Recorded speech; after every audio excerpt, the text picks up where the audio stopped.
see there on the aerial, there's a clearing there to the south of the property and to the west. Oops.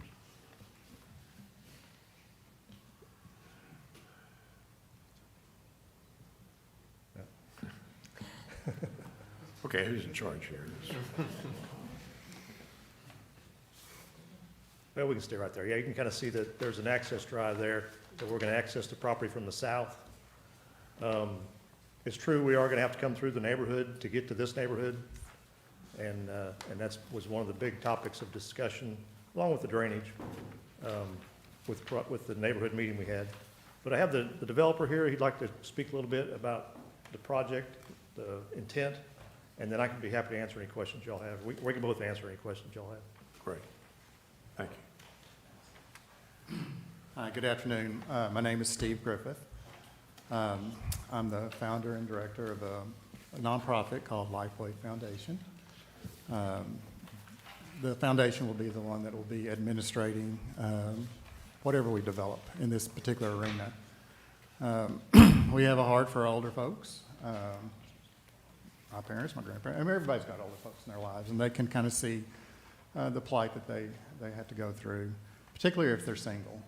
Loneliness is the biggest issue that old folks face.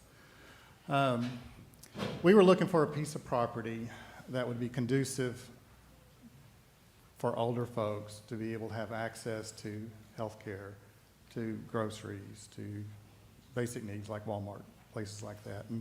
And this was really an ideal location. It's 2-mile radius from all those things I just mentioned. But I do apologize for the angst that this has caused. I really had no idea. So I'm on a learning curve too. But anyway, I just wanted to say I'm sorry for the angst. So anyhow, so what this is, it's a community based on cottages. These are going to be custom-built cottages. They focal around a courtyard. They all have front porches, kind of close to one another. They all face the courtyard where we want to build an environment that's conducive for community. So we'd be like a little community within the larger community, which would be Irish Meadows. So we feel like this is a really good asset for Tyler. We've looked in other places, and this is a good fit. Tyler has a growing older community.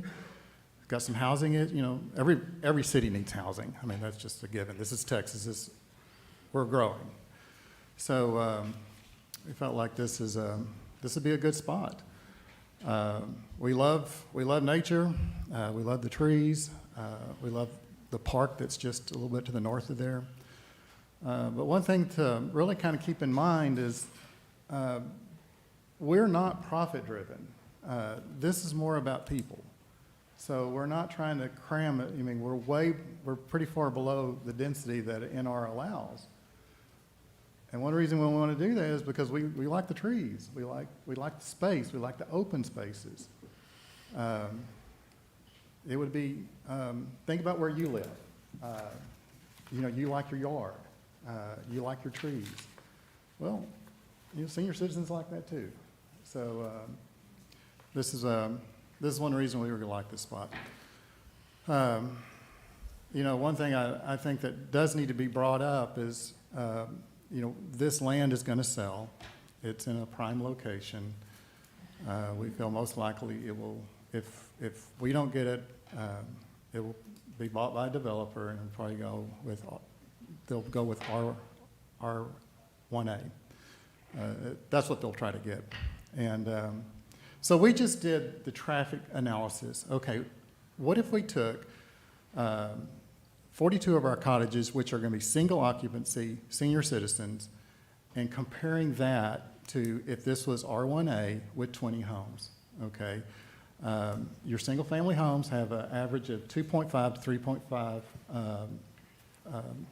residents per home. And they're going to have, I think it was 2.2 cars, where ours is going to be 0.7, the senior citizens, so not everybody has a car. We're going to also have a van, which will have 2 routes a week to help mitigate some of the traffic. Anyway, using the Institute of Transportation Engineers, which is my understanding is what most folks go through, comparing the 2 options, our little 42 cottage would actually be 35 to 38% less traffic than if it was an R1A with 20 homes. So it's actually a lower impact. And I understand that's one of the biggest concerns with us being there was the impact on the traffic, and I get it. I would be concerned too. So I guess what I'm saying is we're trying to give the best option for this piece of property outside of someone just buying it to put a park or something like that, which I think we all know that's very unlikely. Someone asked me at the meeting last time, give me a reason for us to go for this. What's going to help me? What's going to improve my property value? And I think we've all had that neighbor that's down the street or across the street that's not the good neighbor. I mean, the yard is not kept up. They got trash in their yard. I mean, that's not a good neighbor. That brings down the value of all the houses in that area. We would be a good neighbor. You know, this place is going to be well manicured. We're going to make sure it's good people in there. Senior citizens typically aren't your ruckus type. So one of our board directors is going to be living on the property. Yeah, we're going to maintain it. Anyway, I hope that y'all will have an open mind. I hope the board, the R&Z will have an open mind towards this. So that's all I got to say. And again, it's Steve Yes, sir. Griffith. Griffith. Yes, sir. Any questions for Mr. Griffith? Thank you for your time and presence here. Any questions for Mr. Breedlove? I do have a question. The abandoned road that you can see on the aerial, Yes, sir. so if you follow it east, does it dead end there, or does it connect somewhere? It is a dead end. They call it the road to nowhere. So,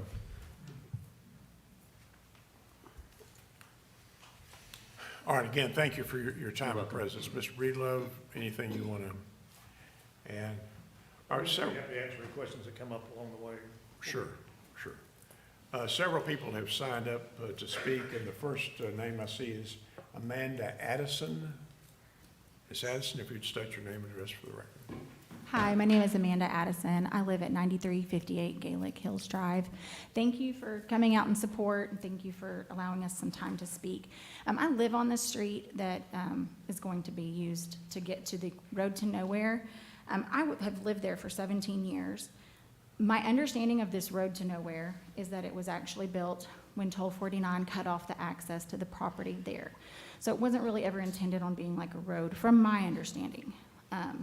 Used in and out of the neighborhood. It was just a road so that people who had property back there had access to it after Toll 49 came through and kind of capped that off for them. I'm completely against this. I have children, I have small children. Our roads are very narrow. The increased traffic coming in and out, some other people here will have some better points on emergency vehicles and senior citizen living. I will applaud Mr. Griffith. I think that his plan sounds beautiful. I'm not going to lie and say that I am against veterans or seniors. I think that this community sounds great. I just think that it's probably not the best location for it in Tyler. I understand there's land there and it is close to all of the things that he wants, but Irish Meadows already has an established neighborhood, and this would not go with the continuity of what we have. I think that if you want to change the zone, change it to an R1A, like what would match the rest of our neighborhood, so that we can have the nice flow through our neighborhood. I understand he just did the analysis on the traffic and all of that, but there's other issues with using my road at the very back of the neighborhood. You know, there's Dublin. We don't have two entrances in and out of Irish Meadows. They're already very congested getting in and out safely off of 69. I'm sure if you've ever driven out there, it's like you're driving down the Audubon and then all of a sudden you got to get over and whip into the neighborhood. I know everybody here is not going to speak. Some are just here in support. But I would like to ask, if you are against it and you live in Irish Meadows, would you please raise your hand if you're against the zone change? So a lot of us are against it. I will say the one good thing that I have noticed from this is that I've gotten a chance to meet my neighbors and like really make our own community stronger from this arising and us having a chance to actually have some conversations about what our neighborhood looks like and what we want for it as people who live there and have lived there for 15 to 30 years, some people. And so I just know that we're just against it with the traffic coming in and out. The roads are narrow. We have no curbs. The kids like to ride bikes. The roads are not good condition. It's tar with rocks. There's rocks everywhere every day. They'll street sweep it, but it's the same. We have sinkholes. We have huge potholes. The road has eroded from the edge. You cannot fit 2 cars down it. You have to pull off into someone's yard. Trash day is a whole nother issue.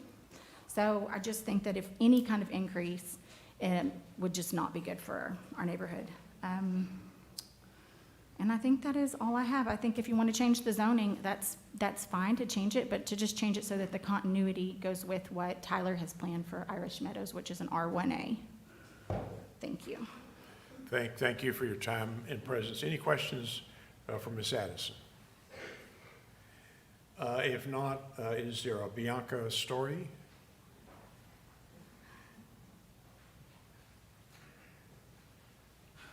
Just state your name and address for the record, please. Excuse me? State your name and address for Yes, the record, yes. please. Good afternoon. My name is Blanca Story, and my street is 523 Limerick, so very close to Gaelic, this narrow street where the heavy traffic seems to be going through. I have been in Irish Meadows for 25 years. This is my home away from home. We have built this neighborhood with resilience, friendship, and community mentality. Because of my time strain, only 5 minutes, I cannot share the multiple stories that support this mentality of community. This project that from the beginning has been stained with secrecy and lack of clarity, only a few neighbors were informed directly, is causing an unwanted stress and taking an emotional toll amongst the residents, especially to the elderly, the retirees like me, and young families with kids playing in the streets. The only positive side of this situation is that the Pandora box has been opened. There has been some neglect on the part of the city. Last meeting, I heard about sewage and flooding problems and the famous sidewalks that were never built. We thought that at one point, when we were going to be part of the city, the sidewalks were going to be built. That has not happened. But as you can see, the main issue is traffic.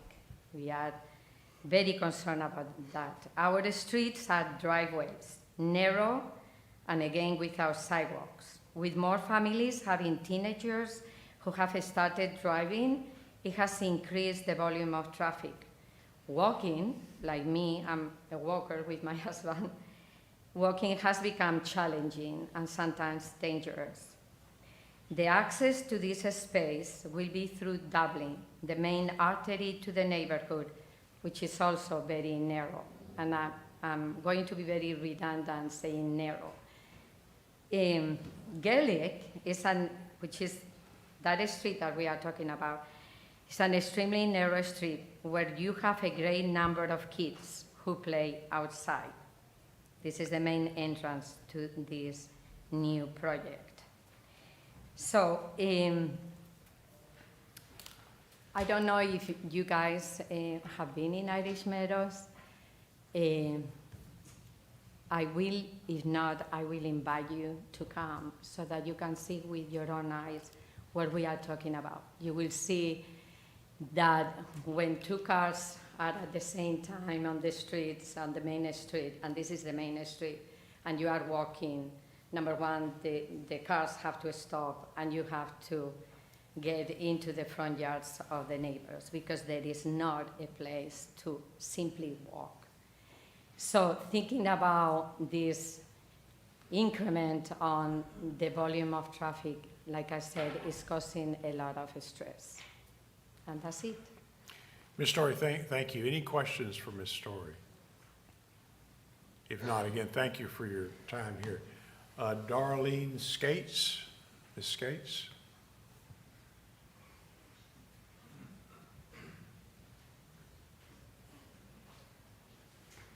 Good afternoon. My name is Darlene Skates. I live at 416 Brigadoon Street, and I've lived there since approximately 1985, so I'm one of the old timers from there. And I respectfully request that you vote no against this zoning request because of the following reasons. It's not compatible with our neighborhood. We have single-family homes, and it would negatively impact our property value. And also the increased traffic on the narrow streets, and our streets are in very bad, poor condition. Probably the worst I've seen since I've been there, since I've lived there.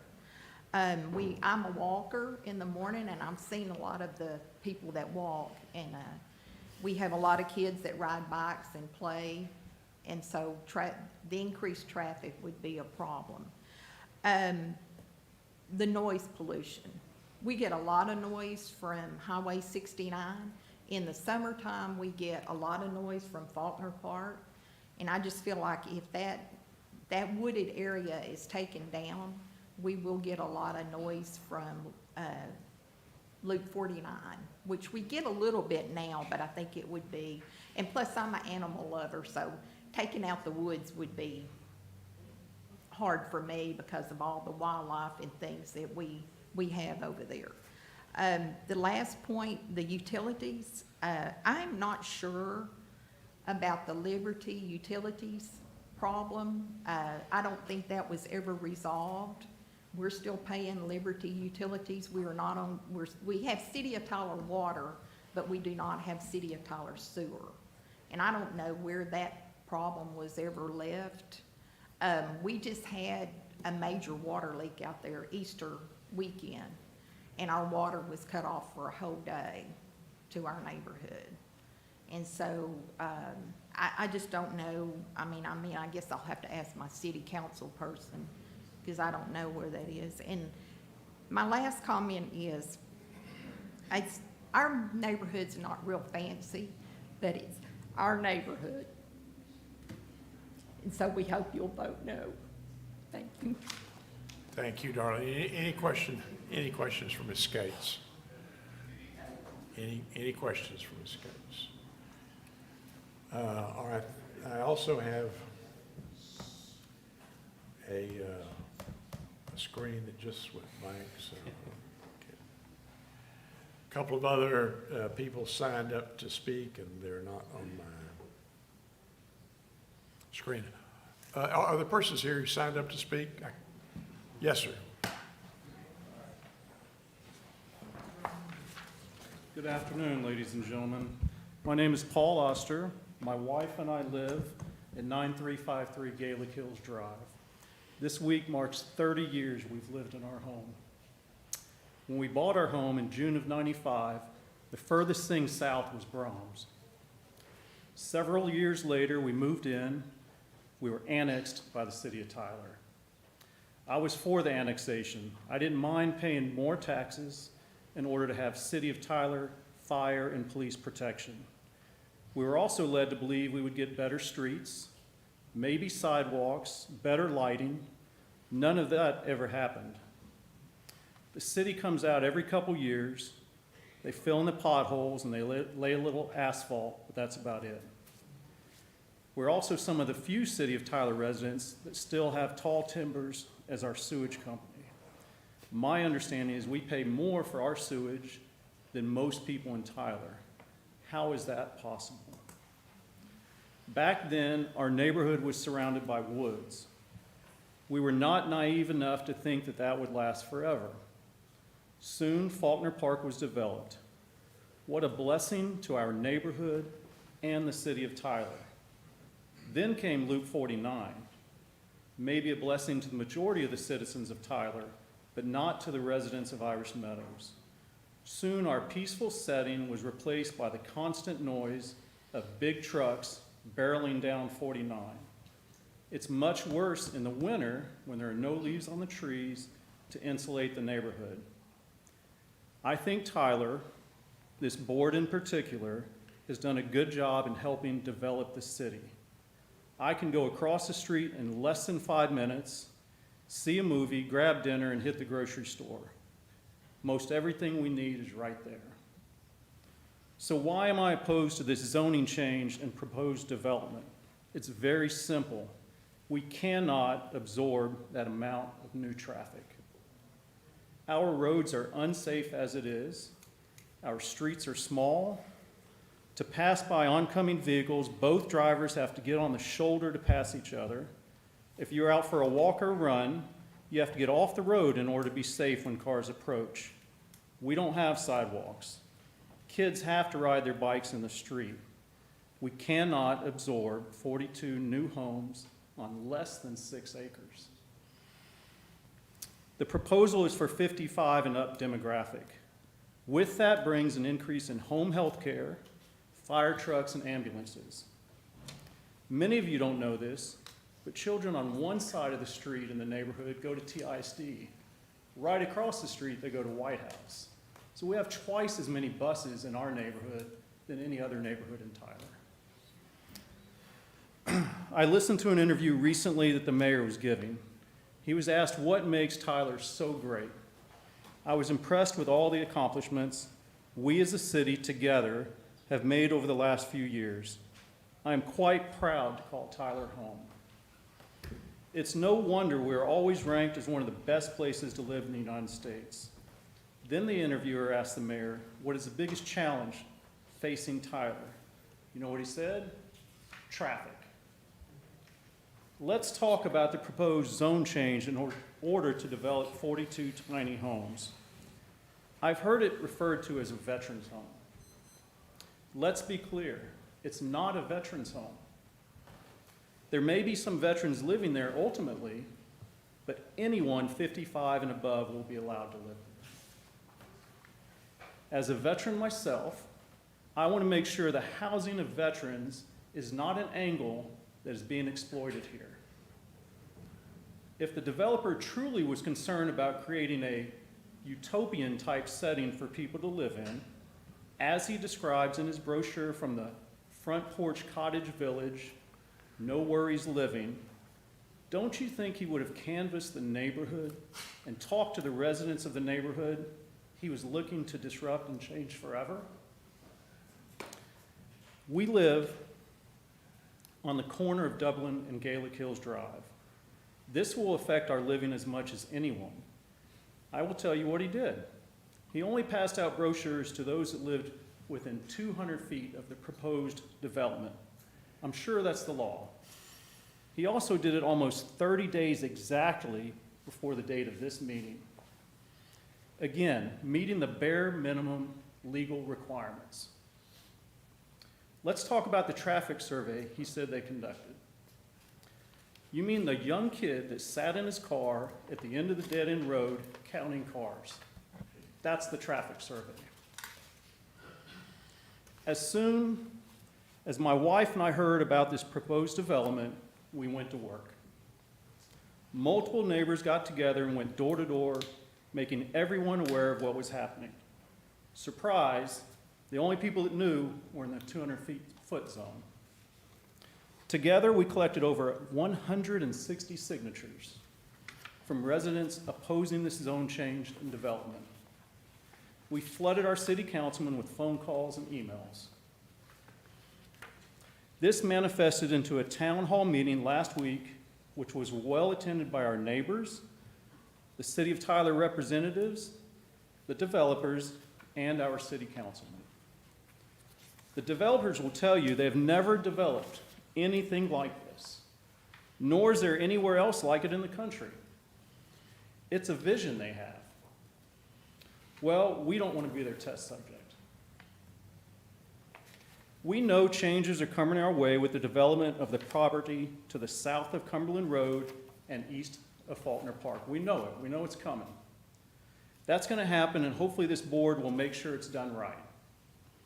We are asking you to say no this afternoon to the proposed zoning change and development.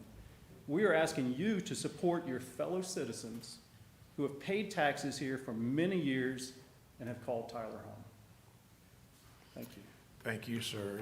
Any questions for this gentleman? Susan Dickey. Ms. Dickey. I'm Susan Dickey. I live at 9374 Gaelic Hills. I've been there 23 years. That street and that neighborhood is a very wonderful place to live. As you can see from today, that everybody is concerned about this project.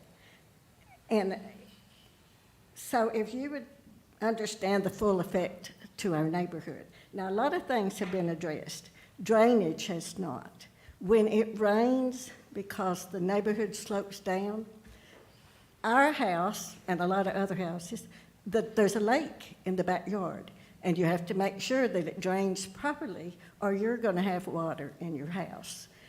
When you take away those trees, which we all love, and they do keep the noise from us, then that's going to have more drainage coming down the streets. The other thing is everybody's talked about, our streets are weary. They're not in good shape. So if you start clearing out that neighborhood, you're going to have trucks taking out trees. You're going to have dirt movers. You're going to have lumber coming in to build these houses. And so that's going to be more wear and tear on the streets. There's bicycle kiddos. There's people walking. That is a walking neighborhood. And so as people have addressed, it's a major concern. You're going to get hit by a car. So it is a wonderful concept that this man is talking about, but not in our neighborhood. And there's undeveloped land in Tyler, so maybe he can go find it. I thank you. Thank you, Ms. Dickey. Any questions for Ms. Dickey? Are there others who, yes, ma'am.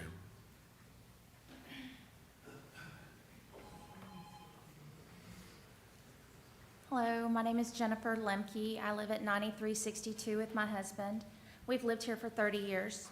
And if I were to ask people in this audience right here how many of us are teachers or nurses, you would see a majority of the hands rise. We service our community. We invest in our community. We're not rich. We don't make a lot of money. So this is our investment. And it worries me. It causes me anxiety to know that there is more being built. I've attended multiple meetings by the city where green belts were going to be knocked down. Specifically, I can tell you where that car wash is at the corner of 69 and Copeland Road. There was a big meeting all about that, and I stood up and said, I don't want it, but it got done anyway. And I've been to multiple meetings like that. You know, I moved to Tyler because I loved the trees, but here we are knocking down the trees, the very thing that brings people to our city for tourism. That's one concern. Another concern is the students that live on our street. It's not a safe place for them to play. And I'm sure all of y'all grew up living in the streets, playing with your bicycles. It's very unsafe. You have to be so proactive. You know, this is a neighborhood that deserves a little bit of investment. And I'm not opposed to his pocket community. I need to state that. In fact, I think it's a great idea. And I would like to invest in something like that. I'm just not sold right now that this is the right place. Now, that being said, I'm also very concerned, like he says, that if he doesn't get it, somebody else is going to come in and destroy what we've built as a community. I'm just going to ask you, please, consider our neighborhood, consider the people who work here in Tyler and who work for the good of your children, the good of your elderly parents. We all work in hospitals and schools. we need y'all to invest in us because we invest in y'all. And so when I say that, I mean, we would like to see those sidewalks that were promised. We would love to see the drainage work that should have been done. If you come to my house on a day that rains heavily, there is a lake that runs straight through between my house and hers. And I've got video if you don't believe me. It's knee high, and there's a current, and children can get swept up in that if they're not being watched. It's not safe, and I feel like, well, let me just put it to you this way. Our house went down in property value by $2,000 or $3,000 this year, but our property went up $30,000. $30,000. That's almost what I make in a year. So I'm supposed to pay taxes, but I'm not getting a return on my investment. I need the city to hear us. I need the city to invest in us because we work really hard to help the city. That's all I'm saying. His community, I think, could be a great thing. I really do. And I would even be willing to volunteer in a community like that. I just need to make sure that it doesn't further decrease the value of my own home because I'm getting old. I'm not there yet, but I'm getting older, you know, and I don't know that when I get really old, I'll have the fight to say, please don't devalue my community further. I just need you to invest in us, that's all.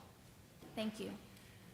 Thank you for your time here. Any questions for this lady? Yes, sir.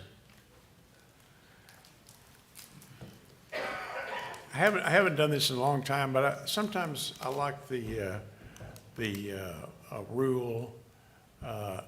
If it's been said once, why say it again? I agree with you 100%. Good. You used to teach at UT Tyler, correct?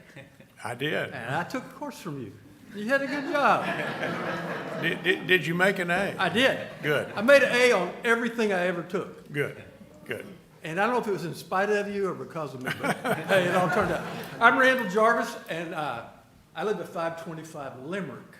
And I've lived there, it'll be 29 years this Thanksgiving, which will also be my wife and I's 49th year of marriage. So I'm invested in this. And 55, I think your heart's in the right place. You seem like you're really altruistic. But the question I have for the city is, what is the return on investment for the city? I'm not talking about short term, but he's a charitable contribution place. Are they going to be paying any taxes? The second thing I wanted to bring up that hadn't been brought up was the entrance and egress is through our neighborhood. Now, there's going to be 40 maybe people. They got 0.7 cars. There's going to be a lot of foot traffic. 55 is not old. I'm 73. 55 is not old. God Almighty, I said 55. But there's going to be a lot of foot traffic going through that neighborhood and down that street. I go down there every day going to the dog park with my wife, and there's always children out playing, particularly at her house. Just from across the street, over here, little kids. And 55-year-old men, ex-vets, bless their hearts, pray for your service, thank you for your service. They may have some issues. They may not want to wait 2 times a week to go to the store, which is a mile away. They're going to be transversing through the neighborhood, and there's a safety requirement to that. And is this something that the city, we hardly ever have the police come out for anything. I mean, I have never called the police in 29 years. They cruise through, and I stop them and say, what are y'all doing? Nothing. We're just looking. We never come over here, so hey, there you go. I'm just seeing more problems for the police department.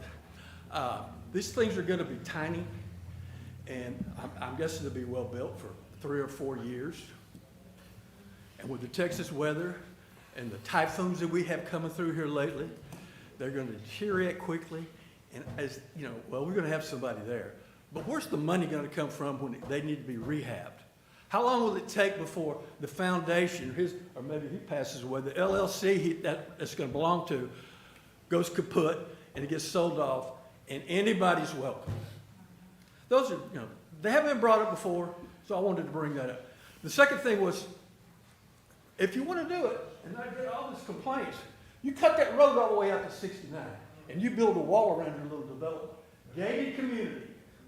We have those all over time, They pop up, it's gated. You don't come through the neighborhood, you come off 69, you go back on 69. Your problem solved. Thank you, folks. I'm done. Thank you. Any questions for this gentleman?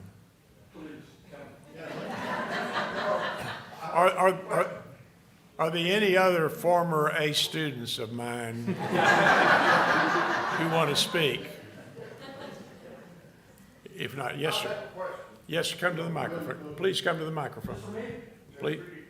Please come to the microphone. Please come to the microphone. Who are these people and where they come from? Please come for the microphone. We have no idea. You know, Mr. Breedlove, are you part of the Breedloves from Tyler? I am in Tyler, but I'm not part of The Breedlove family? How about you? I'm up in Tyler, Do you live here? I live in Lincoln.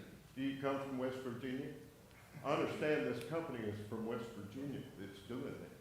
Is that correct? No, that's where the property owner lives, the guy that owns the land now. Okay.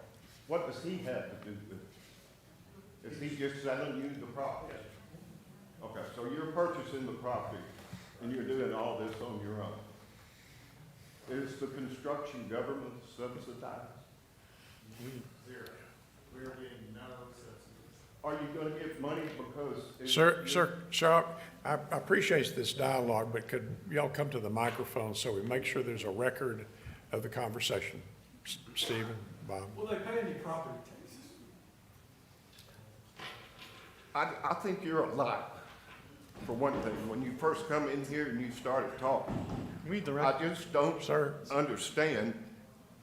Can we direct the Address questions the conversation to me. to the please. commissioners? Okay. I don't believe what this man said when he came in here. And I don't know where he comes from. He says he lives in Waco. Well, what is the actual company that's doing this and who owns that company? Okay, so Who do you work for?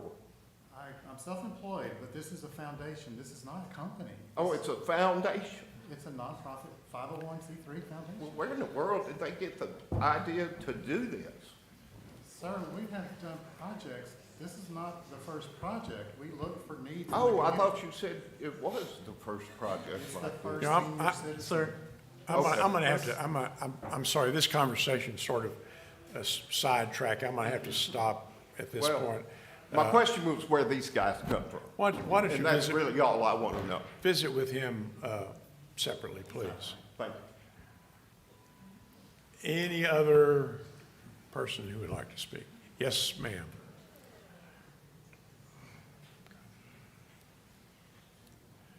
I wrote it out, so it won't take long. Some of this may be State reiterated. your name and address for the record, please. My name is Alinda Harvey. Myself, husband Sam, and our 4 children live at 9379 St. Patrick Place. Our property is directly adjacent to the property in question. We purchased this house in July of 2024, not 30 years ago like some other people here, and it was an exorbitant amount of money. There are several reasons we chose this home. Being on a dead end with woods beside us to create a small sound barrier in the summer from the toll road and give a more private feeling was definitely at the top.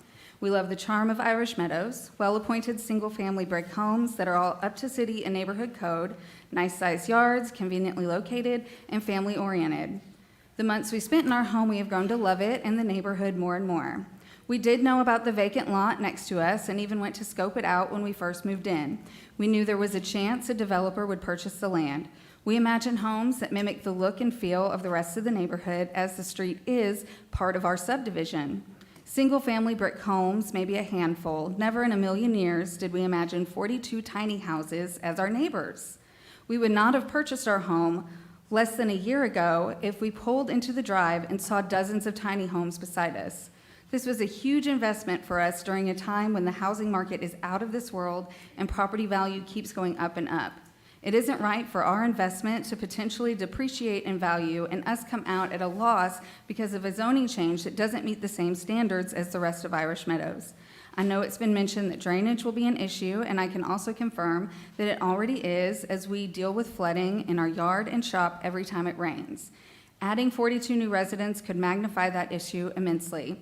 It would also increase traffic tremendously on Dublin and Gaelic Hills, already busy streets, not just from the residents and their caregivers, but from the crews that will come to clear the densely wooded property, dump trucks, tractors, and rigs, all of which will do a serious number on the asphalt roads. Yet another thing that could diminish the look of the neighborhood as well as the property value. What happens if all the spaces can't be filled, or the nonprofit goes under, or it's poorly managed? What then? Does it turn into HUD housing? What does that do to our property value? I ask each one of you, would you buy a home next to a tiny house park, an RV park, a mobile home park? If your answer is no, then I implore you to please consider the current residents and how this project could affect each of our lives and our investments into Irish Meadow. While I believe the mission is a worthy one, myself and my husband are adamantly opposed to the idea of it being in Irish Meadows. Thank you for your time. Thank you. Any questions for this witness? Thank you for your time and presence. Yes, ma'am.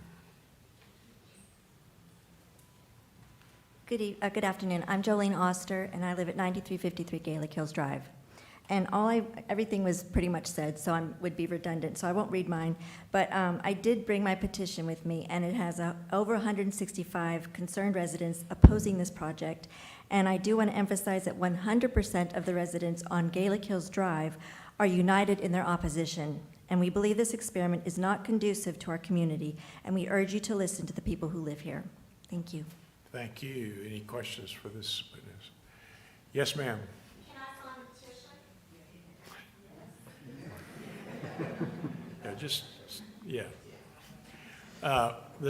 Under the rules of the planning department and the zoning procedure, the burden of persuasion is on the applicant. So I'm going to give the applicant an opportunity to close. That doesn't mean that this commission's made any decision. We're going to follow the rules and give them an opportunity to close if they'd like. Bob? Thank you for your time today. We would have liked to have had another way out to Broadway going straight east, but we could never get TxDOT to allow that additional access point. Although we never pursued it, we just knew it would never happen. And we don't own the land between us and 69. So the only access is through this location that we have.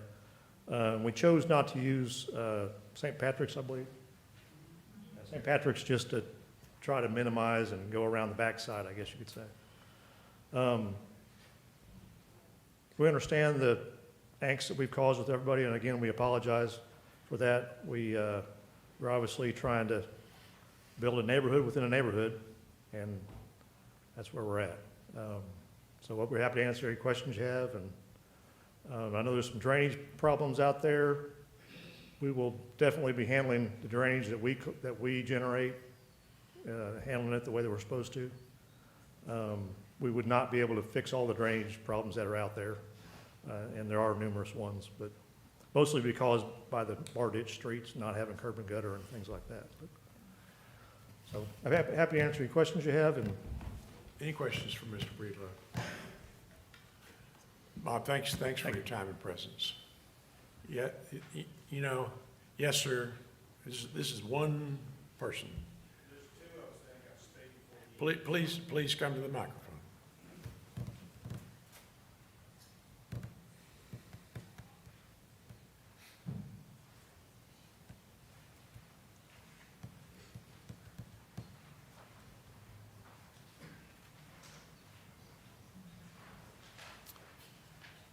If you just state your name and address for the record. My name is Lisa McClure, and I live at 415 Blarney Stone, and I've lived there for 20 years this time around. I lived there from 1984 to 1990 with my parents before I got married, and we bought a house there.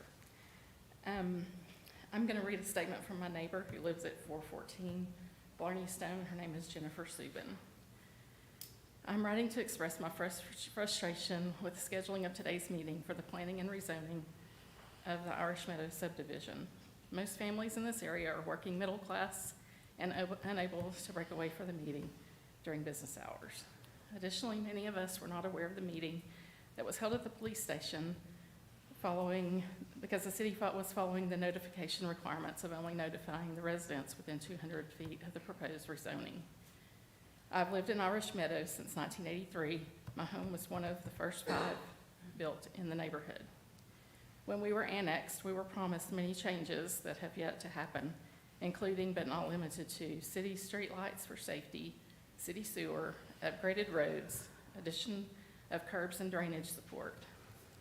To add another housing addition adjacent to our neighborhood, utilizing the access of our entry roads will only further disintegrate our streets and result in heavier traffic in the area that our children occupy. Next, I would like to address some very tender topics: community safety and the safety of our children, and the balance of veteran care. While I 100% feel the need to support our veterans in any way that we are able to, I do not support sacrificing the safety of our youth by placing a group of veterans in low-income housing in our neighborhood. Portions of the population of these men and women statistically have serious mental health issues, substantial criminal history, untreated trauma, and suffer with drug and alcohol addiction. I believe first and foremost that the safety and well-being of the existing families and our children in our neighborhood should be considered a priority. And lastly, I would like to ask, should there be any other additional meetings that the city of Tyler can consider notifying all residents in the neighborhood? Thank you. Thank you for your time and presence. Yes, sir.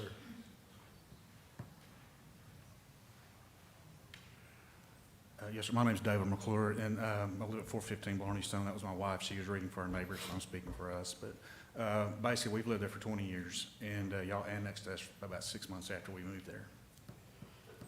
I won't repeat everything that's been said, but the roads, drainage, all of that has got to be fixed, and we don't need to do anything like this until you get our neighborhood up to par.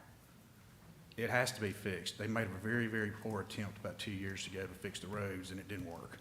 So I think as elected officials, our community has spoken, and we have said no to this. So you need to reflect that. Thank you. Thank you for your time and presence. You know, I don't like to bring these hearings to a close, but I do feel like at this point we've had a full and frank discussion of the issue. And so is there a commissioner, any questions for city staff? I have a question for Mr. Breedlove. No more questions? No, I'm sorry. Okay. I hate to do that. Any questions for city staff? If not, is there a commissioner who would like to make this staff recommendation is to deny. Is there a commissioner who'd like to make a motion? Mr. Chairman, after in all consideration taken and respect to all parties involved, I recommend declining the request for Z25-012. Second. Motion's been made and seconded to deny this application for a zoning change. Any discussion? If not, would somebody call the roll? Who's down there? Carlene Marina. Darkbase. Marina. Aye. Clint Childs. Aye. Philip Humber. Aye. Christina Davis. Aye. Michael Carmichael. Aye. Roy Martinez. Aye. And David Hudson. Aye. The application to change the zoning is denied. Thank you all for your time.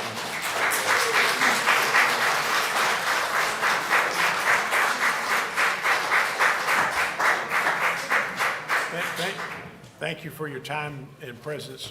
If you'd like to stay and watch the rest of the hearing, you can, or if you'd like to leave, this would be a good time.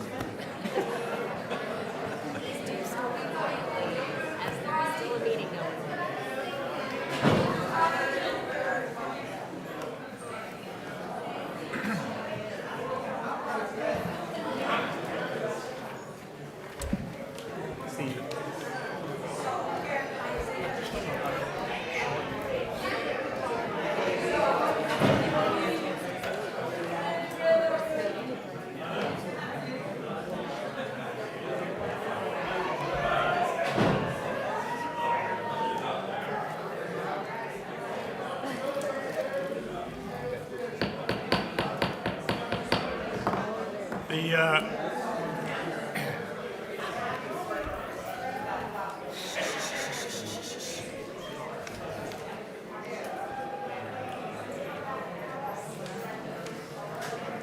class is balanced. Can you imagine? Be 1,000 people.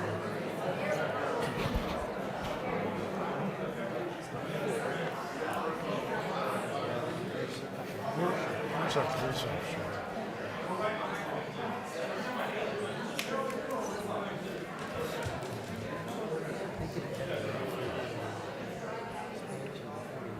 Close the door, close the door, close the door, close the door, close the door, close the door, close the door, Hunter. close the door.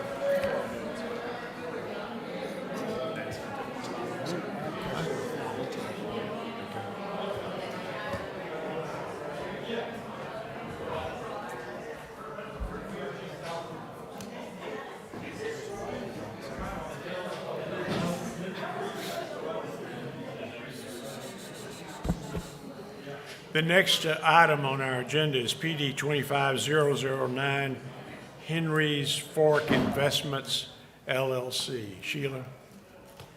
Good afternoon, Commissioners and everyone present. This is a zone change from RPO, Restricted Professional Office District, to PMF, Planned Multifamily District, located at the southwest intersection of Dolores Street and New Copeland Road. The applicant is requesting the zone change specifically and exclusively to develop 2 fourplex residential buildings. The adjacent properties to the north is zoned RPO, Restricted Professional Office District, and is developed with a single-family home.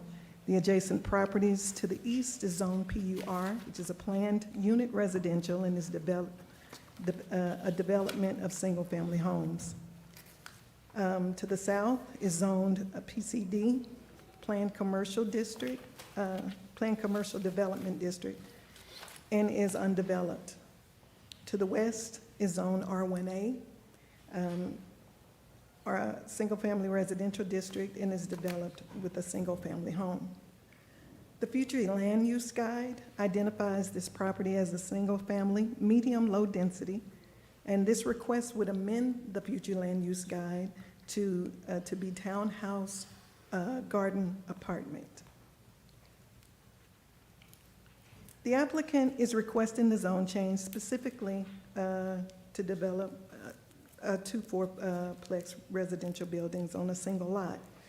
The site plan proposes 8 units with a density of 0.88 units per acre.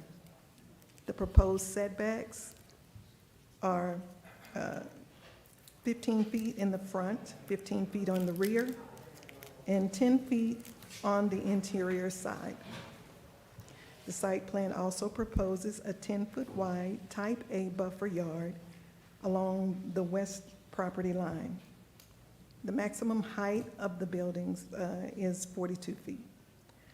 The proposed development features 2 off driveway parking spaces and 2 car garages for each unit. Signage, fencing, landscaping, parking will meet the Unified Development Code regulations. This is buffer requirements that are required for the project. These are also types of type A buffer yards that the applicant will choose for the 10-foot buffer yard on that west side of the property line. As you can see there, that's displayed.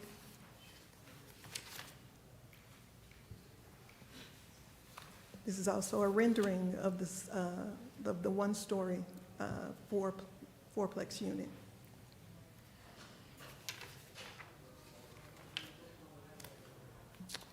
Of the 16 notices mailed, no notices were returned in favor. 4 notices in opposition to the request were returned for a total protest calculation of 10.55%. I should also note that there were a number of property owners outside of the 200-foot protest map area in opposition to this request. The opposition expressed concerns of a high concentration of residents and vehicles and a negative impact to the character of the neighborhood, and also a potential decrease in property value of the area. Staff has performed a technical review of the request and finds that it is consistent with the approval criteria. Staff recommends approval of this request. Thank you, Sheila. Any questions for Sheila? Any questions for city staff? If not, Bob, you represent that? Well, I'm sorry. You'll have an opportunity to speak, but you need to engage with us at the appropriate time, and you'll have that opportunity, I promise. Bob, do you represent the applicant? Yes, sir. Bob Reedlove with Brandon Corporation here representing the property owner and developer. As Sheila did a good job of explaining the project to y'all, it's currently an RPO zoning. All the properties are RPO zoned, and we're trying to change the western half to allow for those two fourplexes. The fourplex on the west side that's against the backs up to the house will be a single story. The other one's a two-story building. The property owner owns both lots, or owns all the land there, so they'll develop the RPO as an RPO later. We're leaving some buffers, as you can tell there, and be happy to answer any questions. There's a little bit of work we'll be doing on Dolores. There's not curb and gutter the whole way, so we'll add curb and gutter on our side, do a little bit of widening of Dolores right there. We expect most of our traffic to go to Copeland Road. Obviously, there'd be a chance to go the other direction, but you'd be kind of winding through the neighborhood. So we expect most of the traffic to go in and out of Copeland Road. Be happy to answer any questions for y'all. Any question from Mr. Breedlove? I may have missed it earlier. What's the bed bath count proposed on these? I believe it's 3 2s on the outside units and 2 2s on the inside units. James Goss with Hunt is here. He'll confirm that for me here. Oh, okay. Sorry about that. The outside units Sir, come to the microphone, state your name and address. the outside units on that single story that is adjacent to the single family, those are 3 2s. The interior is 2 2s. And then the 2-story adjacent, or across the street, those would all be 3 2. Would you state your name and address? I'm sorry, James Goss. I'm with Hunt Development. Any other questions? Could you explain the across the street thing? I'm really sorry. I'm just trying to keep up. Well, there's a driveway coming in. So that's the street we're talking about? Yeah, that's the driveway coming in there. So it's just a common access drive with a hammerhead turnaround. There's no gate planned at this time. And then, of course, Dolores exists, so we'll be doing a little bit of work to Dolores itself, but just be a driveway off of Dolores. Okay. Any other questions? All right, I have, nobody has signed up on my screen to speak. Are there persons here who would like to speak on this application? I'm sorry, for or against? Yes, sir.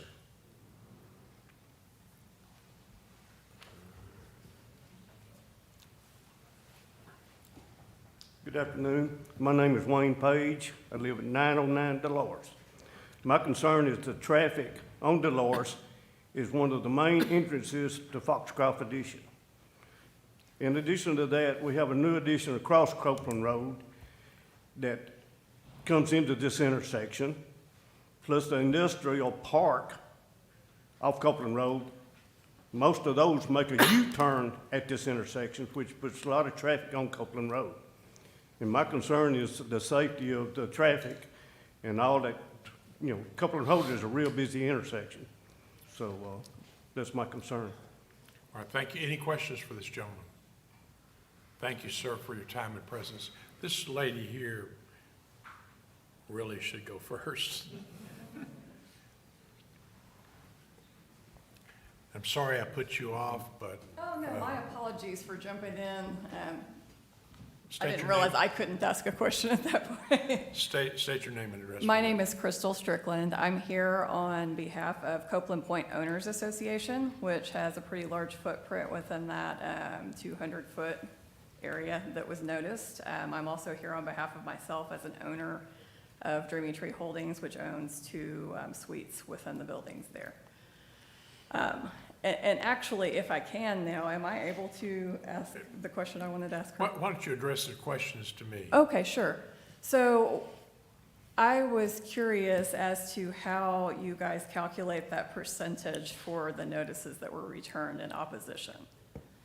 And the reason I ask that is because some of the owners that were within that area own multiple lots. And so are they being counted as one, or are they being counted as how many votes that person would have? Kyle, Sheila? Kyle? So it's calculated based off the area of the property that's protesting the request. If we, and so I think we may not have been aware if there were any other written protests from that Copeland Point Owners Association. If there are, then those properties owned by the association would also be included in that protest. Okay, So so. if that's the case, then. Yeah, so I think that percentage is higher. I can tell now by looking at this map. I know for a fact that CBAX Investments protested, also myself, Dreaming Tree Holdings, and also Copeland Point Owners Association do not appear to be highlighted there in red. That's gonna fill in a little bit more of that map. Well, this chart illustrates the 200-foot area. Right, and the areas Copeland that Point are- Owners Association is within that area. And the red is those people that actually protested. So the others, Oh, if the other people protested, we evidently don't have notice of that. Yes, we emailed them. I sent them last week. All right, well, we want to make sure that we have that information. That's why those are red and the others are not, Right. those are the ones that we were given notice of who actually protested. Right, okay. So, in any event, there are more people that protested. I was copied on the emails. I sent some of the emails myself. I don't see my representation up there. So I just want you guys to be aware that there are more protests than what is represented on the screen. Okay. So in any event, Copeland Point Owners Association obviously also owns property directly adjacent to that 200-foot area as well. And I'm here representing the owners within that area. They've expressed concerns with potential for decrease in property values. So Copeland Point Owners Association is made up of 7 office buildings, primarily with attorneys, doctors, real estate brokers, the Better Business Bureau, just to name a few. These buildings are valued, each suite is a little over $250,000, so $1 million per building. This is a very, high valued property. And being next door to a multifamily district, we feel that's not congruent with the way that the properties around us have been used historically. So you also have historically an older neighborhood adjacent to it that is primarily larger single-family houses. You also have across the street, just within the last year or so, Park Central, a new development, which is developed primarily for single-family houses that are going to be over $1 million. Putting in multifamily housing there doesn't, in my opinion, seem to make sense. The property owners within Copeland Point seem to share that idea or opinion, and so we are in opposition to this rezoning. All right, thank you for your time and presence. Any questions for this lady? Again, thank you. Are there others who would like to speak on this? Yes, sir.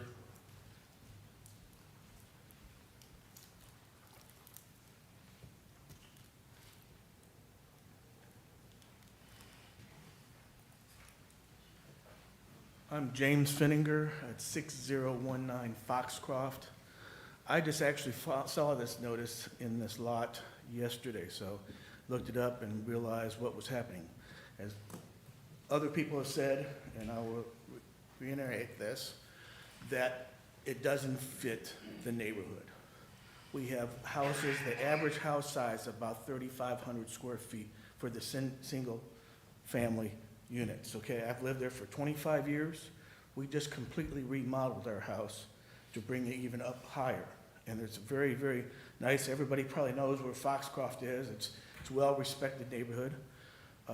It's nice to see a lot of young families moving there because when we moved there, we were the youngest. And so it's turning around where there's a lot of young families, and I'm seeing kids riding their bicycles, and I'm seeing families walking a lot more than I used to when we first moved there.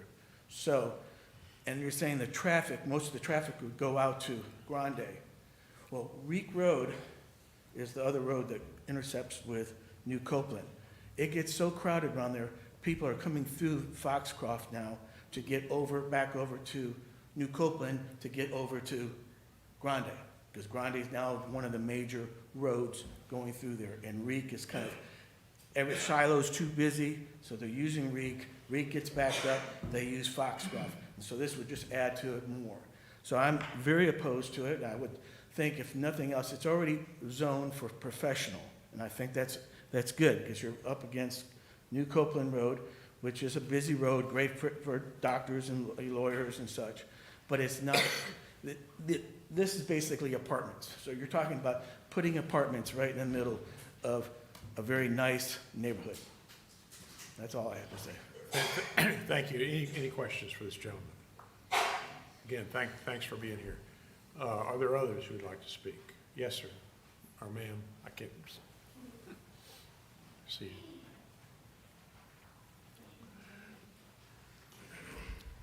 Hi there. My name is Megan Riley, and I live at 913 Dolores Street, which is just 2 houses down from the property in question. Can we see a property map instead of this, so I can see where No problem. people live? So which house is yours on Dolores? None of those. The one in red, 2 houses down. Okay. I live there with my husband and our 1-year-old son. Again, just 2 houses down. I'm here today to respectfully but firmly object to the proposed zone change that would allow for the construction of multifamily 4-plex apartment complexes in our neighborhood. Our community is currently made up of a quiet, secluded, owner-occupied single-family homes. This proposed development would fundamentally and permanently alter the character of our neighborhood. What is now a peaceful residential area could become a high-density cluster of up to 8 families with about 4 individuals in each family. That would be 32 individuals in a small area, along with accompanying vehicles, pets, and traffic that come with it. This kind of density is simply incompatible with the existing neighborhood. It would not only increase noise, congestion, and wear on our roads and infrastructure, but would almost certainly cause a reduction in the market value of our homes and the others nearby. While we understand the development is inevitable, it must be appropriate and respectful of existing communities.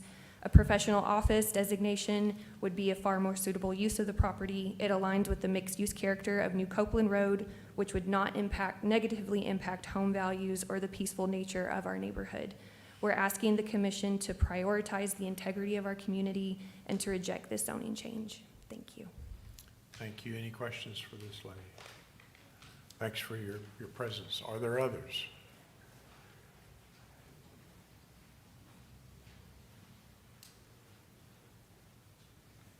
Any other speakers? Yes, ma'am.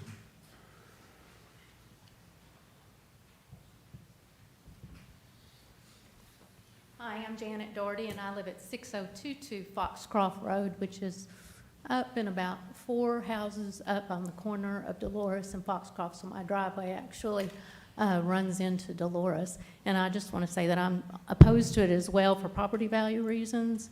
You know, it's just going to be a whole lot of traffic that's hard to get out. And when he said that the Central Park property across the street, across Copeland that just opened up, they've only built one house in there so far. It's 26 lots. Think of the traffic, that all that comes into one place. And it's just adding to our issues. So thank you. I'm Thank against you. it. Any questions for this lady? If not, thank you for your presence. Are there others? All right, Bob, would give the applicant a right to close. You or the developer, one or the other? I do have a question for the developer, if that's appropriate now. Sure. Do y'all have any plans at the moment on the adjacent lot to the east? We've done a layout for an office building, but I don't think there's any plans to build anything yet. New Copeland? Yes. I know the owner is wanting to build an office of some sort. He hasn't decided yet. He has a practice that he could potentially be putting in there, some moving parts. But the intent is to keep that commercial. Thanks. Thanks. Bob? I'm just here to answer any questions, but I don't really have anything else Any to add. questions from Mr. Breedlove? Sorry. Not a question for Mr. Breedlove, but Sheila, could we see the zoning map again, please?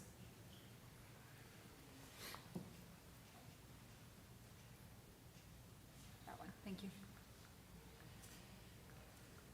So there's no other multifamily anywhere in this vicinity? Kyle, with planned multifamily, we are voting on this plan and this plan alone, correct? That's correct. It would be specific and only for that layout. If there were to be any change, it would have to come back through this process. And also, Kyle, would you comment on, with the percentages being in question, if they exceed a certain percentage, there is a requirement that the vote at city council has to be, would you kind of explain that, just so we're all on the same page and make sure we have the percentages correct?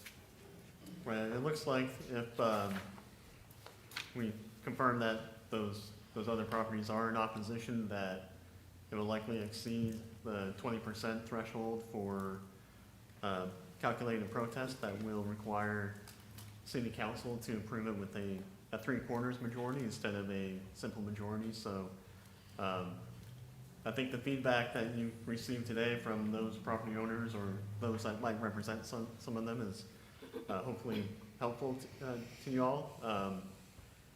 But the protest calculation will only affect the vote that's required at city council if it goes to that stage. Thanks.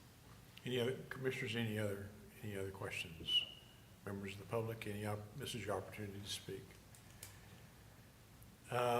If not, the staff's recommendation is to approve.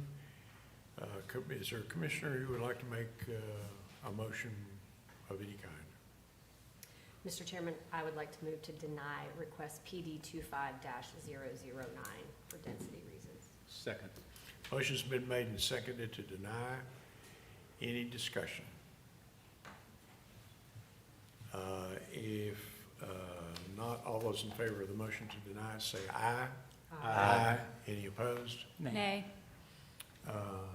So that's 2 to 5, I believe. Did I get that right? By a vote of 5 to 2, the application is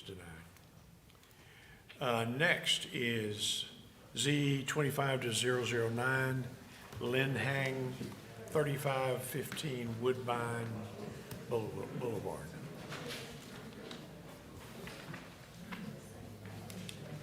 Sheila? Yes, sir. This is a zone change from R1A, Single Family Residential District, to C2. Sheila, hold on just a second. I don't know about others, but I can't hear a single. It's probably my advanced stage, but I just can't hear squat. All right, thank you. Okay. Sheila? So this is a zone change from R1A, Single Family Residential District, to C2, General Commercial District. This property is located at the northwest intersection of Woodbine Boulevard and east-southeast Loop 323. The applicant is requesting the zone change for commercial uses. The adjacent properties to the north, east, and south are zoned R1A, Single-Family Residential District, and are developed with single-family homes. The adjacent properties to the west are zoned R1A, Single-Family Residential District, and RPO, Restricted Professional Office District, and are developed with a single-family home and an undeveloped lot, respectively. The future land use guide identifies this property as single-family, medium, low density. This request would amend the future land use guide to general commercial. The applicant purchased this property with the intent of commercial development due to the property's frontage along Loop 323, which is a major arterial street. Now, there are a number of residentially zoned properties, including the subject property, that have frontage both along Loop 323 and residential streets. These properties are required to be accessed by the street of the lowest classification, thereby restricting access from the loop. The subject property would also be restricted from access to Loop 323 due to driveway spacing standards from the intersection. All traffic from the development would therefore be directed to Woodbine Boulevard, which may have a detrimental impact on the surrounding established neighborhood. Uses allowed for C2 general commercial zoning would be considered incompatible and with the existing development in the area and could be deemed as spot zoning. There's some images along that area that is Woodbine. Of the 13 notices mailed, no notices were returned in favor, and 4 were returned in opposition, with a total protest calculation of 16.70%. There have been a significant number of neighbors outside of the 200-foot protest area who have communicated their opposition to the request. The opposition expressed concerns about commercial traffic flow being directed to Woodbine Boulevard and the negative impact on the character and property value of the neighborhood. All other departments have reviewed the application and anticipate a negative impact on services and facilities by the proposed rezoning request. Staff recommends denial of the request to change the zoning from R1A, single-family residential, to C2, general commercial district. Thank you, Sheila. Any questions for Sheila or city staff? If not, are the persons who would like to speak on this? Is the applicant here?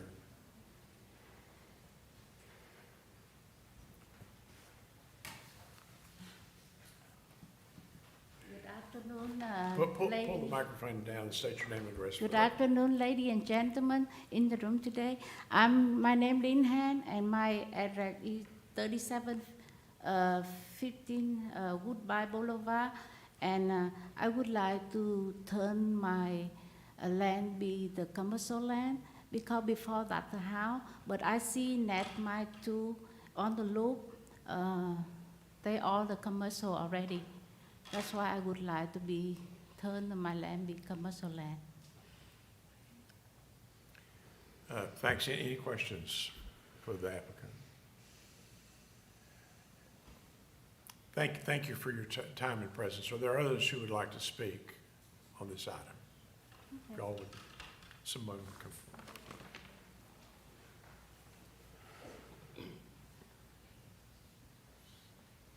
Good afternoon, Commissioners. I'm Daniel Noteware. I live at 1626 Dennis Drive. It's about a quarter-mile north of the subject property, kind of between Green Acres and the subject that we're talking about. I'm here kind of speaking on behalf of a lot of concerned neighbors and friends right in the area. We have gathered together, we've provided a letter that I believe you should have in your packet with over 30 signatures in opposition to this zoning request change. Just briefly, the bullet points of it would be that this property has always been residential, that it actually is required to be residential due to zoning restrictions that we believe are still in place, that there's restrictions that are of record in the property records that require it to be maintained as residential and not operated as a business. And one other point, that it's part of a proposed historic district called the Pollard Residential Historic District that's pending approval. This property is part of that, and kind of the whole intent of that neighborhood district is to celebrate the residential character of this neighborhood. There are some other properties sort of in the area that have commercial character, but there is nothing in this area that is commercial, that is zoned commercial. There's a property at 3720 Birdwell that's owned, that's POD, and that is a residence that operates an office. It's a construction company that operates an office out of a residence. And then there's another property that's AR zoned, that's an art school, but it's really just a house with an art that a woman teaches art out of her garage. So this property that we're talking about is kind of like the gateway from the loop into our neighborhood, and putting a nail salon there would, in our mind, destroy the character. And, along with the C2 designation, you got requirements for signage, for parking.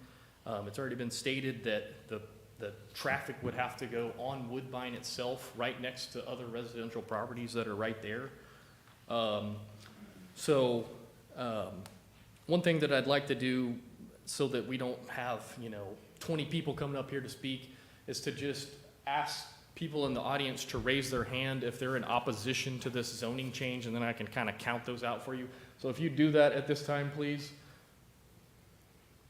So we've got at least 20 here. I've got 30 signatures. Not all those directly overlap. So I'll let a few others speak to cover things that I haven't covered, but we would ask that you deny this zoning change.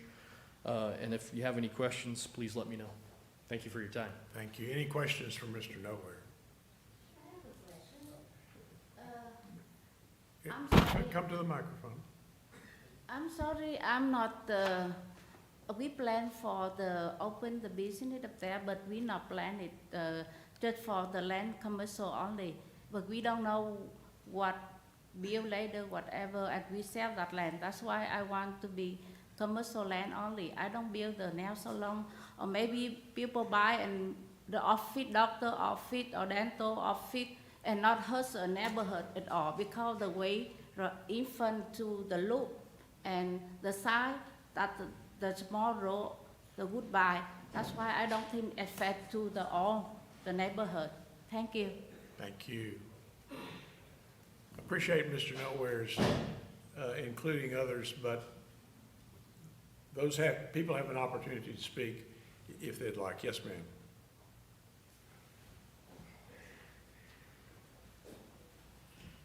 Thank you for this opportunity. My name is Lori Allen. I live at 1607 Dennis Drive, which is the southeast corner of Dennis and Birdwell, and I'm a neighbor of Danny's, and we're all real proud of him because he is so interested in the historical nature.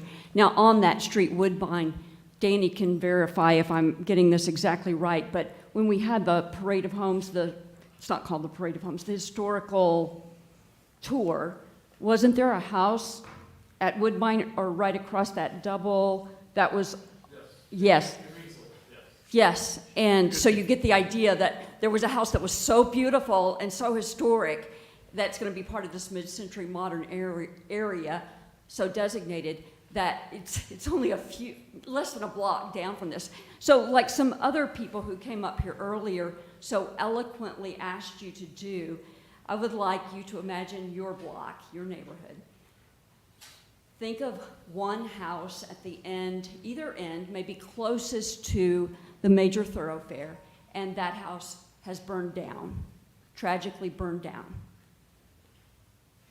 Would you want a commercial property to be built in that empty lot where the house burned down? That is what happened here in this property that we're talking about. The house burned down, and if you've been at Troop in the Loop and you have gone west any time in probably the last 4 or 5 months, you have passed this lot. So it's that obvious. Now, we're glad for entrepreneurial businesses to open in Tyler. In fact, we would like to see some empty storefronts just a few, I don't know, maybe half a block, a mile down at Paluxy and the Loop. There are plenty of empty storefronts going north on Paluxy and right on the Loop. And then you can just go over to Broadway and the Loop, which is the western side opposite that, and you've got Big Lots and those empty storefronts. So there are plenty of places for businesses to be that don't have to be here in a place that's zoned residential. Thank you for your time and consideration. Any questions for this lady? Any questions? Yes, sir, I know she in the neighborhood, but I don't know her. But I'm sorry, she say the house, it burned down and let me the commercial land. I'm swear God, I'm not do that. That's the one I ran out and they burn out and they investigation people and they say everything not my fault because people live in there and they find not. And she say that I burned down and that the land clear out for business land. That's not right. I swear God. You know, investigation. No. You say it like that. I feel sad, infant, everybody here. And you know what I mean? I surprised, I'm sorry. That one, it hurt my heart, you know what I mean? We're gonna conduct this hearing. And I would like to turn the business only, but I don't know what the people and everything. So ma'am, in here, the investigation and my insurance paid for full my house already. We're going to conduct this hearing orderly, and I think it's time for others to speak if they'd like. Yes, sir.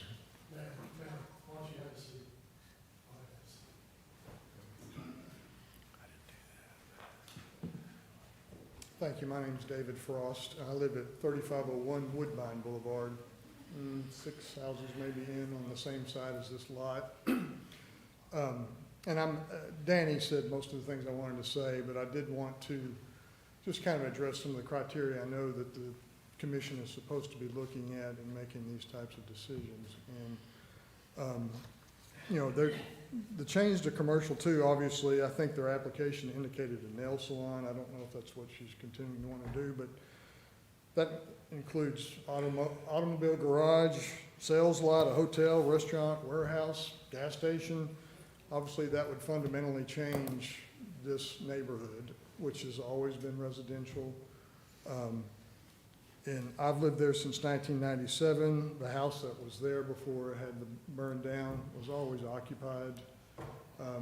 So people have lived on that lot consistently. But in terms of what you're looking at, I know on the Tyler First Comprehensive Plan, I'm not going to hit all of the criteria, but I know one of them is one of the goals under that Tyler First Comprehensive Plan is to sustain and maintain established neighborhoods. This is an established neighborhood since the 1950s.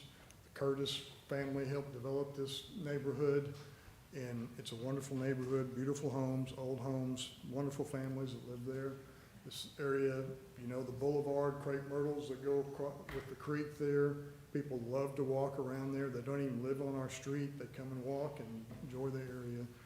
Clearly, a nail salon or some type of business that floods all of its traffic onto our streets is not good for it. Other criteria is to Zoning change is to be compatible with the present zoning, conform uses in nearby property with the character of the neighborhood. Character of the neighborhood is residential, it's not commercial.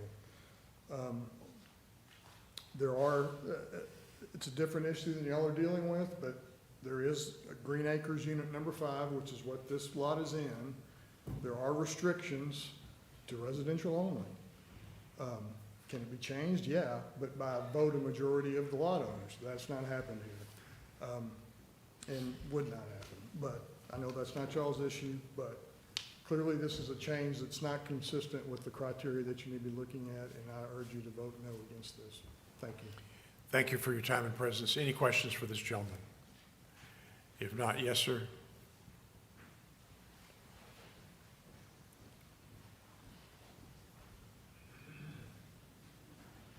Hi, my name is Jake Spivey. Thank you, Commission, for hearing me out. I'm here to, again, voice the same opinions you've heard earlier, that, you know, the vote should go against rezoning this as a C2 lot. There are numerous reasons. I'm going to try to not hit all of the same as others have, but I may have to kind of echo some as well. This would be the only C2 lot, I mean, on the map sent out. Showing the zoning, there is no other C2 zones anywhere on this map. As well as they mentioned, C2 is a much wider option for, you know, things that you would not want in your residential neighborhood. They could put a gas station there, the height restrictions. I live at 3710 Birdwell Drive, which is immediately behind the property in question. I'm up on a hill. I can see down into the back, I can see the roof, and I'm surrounded by, you know, very gorgeous, tall holly trees, and I can still see over. So I would be worried about how this would affect property values of my property, and as well, would like to slightly correct the record a little bit. This property has always been residential. It was leased out. It was a rent house. I understand that the owners have had a series of bad luck with that. The POD lot next door was recently sold because trees from that lot fell onto the property, damaged it. The previous owner of that lot did not have insurance, so sold it to a construction company. There is no office on that property as well. It is completely vacant. And those two lots would also be the absolute bottom for drainage down into, from the neighborhood. I'm sure you've driven by on the loop after big heavy rains at some point, and you know, it floods, it sits there for days. Those lots just have water sitting for many, many days after any kind of, you know, non-drizzle. As well as has been mentioned, the entrance would be forced to be on Woodbine. That is a split road that I honestly don't know if it's supposed to be one way on each side. I don't really know if anybody does. And so the congestion from vehicles entering, exiting right there at the intersection, as well as it being such a narrow road combined with, you know, Woodbine and Birdwell are both used very, very often as cut-throughs to get up to Des Charles, to cut down to Broadway, to skip that whole intersection of the Loop and Broadway. That would be very negative for foot traffic, which, as been mentioned, I walk my dog on that road every day. And yeah, that more or less summarizes. You all should have my objection in email that I feel like, you know, clearly states it in probably a lot better words than I'm pulling, you know, off the cuff of my sleeve at the moment. And I'd also like to mention that I do believe that number is incorrect in some way. The neighbor at Brady, Larry Wayne, supposedly had sent in his vote against, and Janine Hughes. The current residents at that property are grandchildren, and they've said that they received no notice. She is currently in a memory care facility, so if a notice would have gone to her, that is probably not the best person for it to go to be taken into consideration. The other thing that I would like to mention is sort of the untimeliness that this was brought. This lot was listed for sale as commercial for weeks before suddenly disappeared. A couple days later, I know this says it was mailed May 16th. I received it, I believe, on the 24th or 25th. And, 9-10 days later, we're having to have this here. I do not feel like there's appropriate notice or time given to collect the signatures as well. Thank you. I believe that's. Thank you for your time and presence. Any questions for this gentleman? Thank you again. Are there others? Yes, ma'am.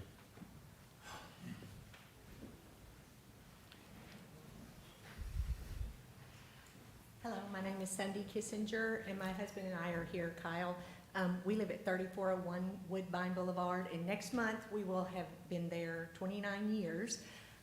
And the only point that I want to make that hasn't really been brought up, I'm in agreement with everything that has been said, is that when you're looking at that map, it's more of the not really traffic, but just turning into that property. You almost have to make almost a U-turn or a very, very sharp turn, which causes you to slow down. And so living there, I'm always watching the cars behind me to make sure, because you're on the loop, that you're not going to get rear-ended. And so that lot being, if Woodbine is the only in and out, that's going to be a very hazardous situation, because when you turn, there's not enough room, even at the very, very end of that property, for another car or two cars to be there turning in and out at the same time. You're gonna have to stop on the loop, and that's gonna be very dangerous. And the last point is, the loop right there, the closest red light is Paluxy in the Loop, and we all know what a disaster Paluxy in the Loop is as far as wrecks and everything. So the U-turn is gonna have to be made right there at Paluxy in the Loop. So that would be another increase in a dangerous situation. Thank you very much for your time. Thank you. Any questions for this lady? Are there others? Yes, sir.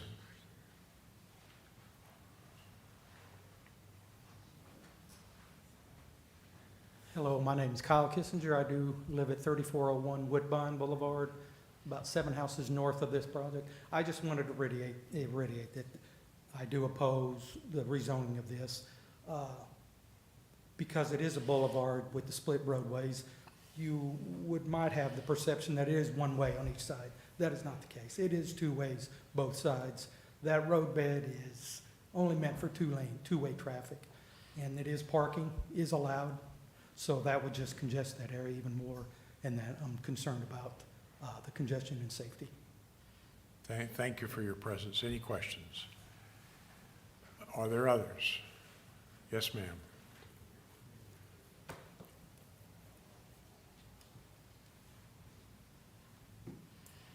I'm Tony Michael at 3700 Woodbine Boulevard. There's already been others who have represented those that live on Woodbine. I just wanted to be sure that we had good representation. A couple of things: whenever I tell someone that we live on Woodbine, they always know where that is, because it's a boulevard, which I think is a very unique, it's unique to Tyler. The fact that we are in the Pollard Historical Area, which is to be approved, is important. But I also do want to make a comment about the timing of our notice, because we had only a few days. Well, it was recommended that that we respond by the 24th of May, and that was just a few days after we received our notice. And not quite sure I understand the timing of that, and also the time of day. It does make it hard for people who work to come to the meeting. Thank you. Thank you. Thanks for your presence. Any others? Any questions for city staff? Staff, again, I think we've had a full discussion of this issue. The staff recommendation is to deny Is there a commissioner who'd like to make a motion? Mr. Chairman, I move we deny Z25-009. Second. Motion's been made and seconded to deny this application, the zoning change. Any comments? If not, all those in favor say aye. Aye. Any opposed? Application is denied. Next is Z25-014 North Chase Development.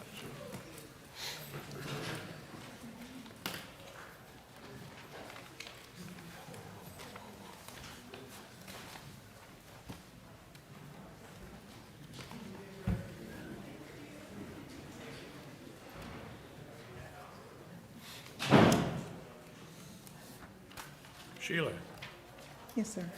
give us a softball here, will you? Okay, I think I can do that. Okay, this is a zone change from RMF, multifamily residential, to R1B, single-family residential.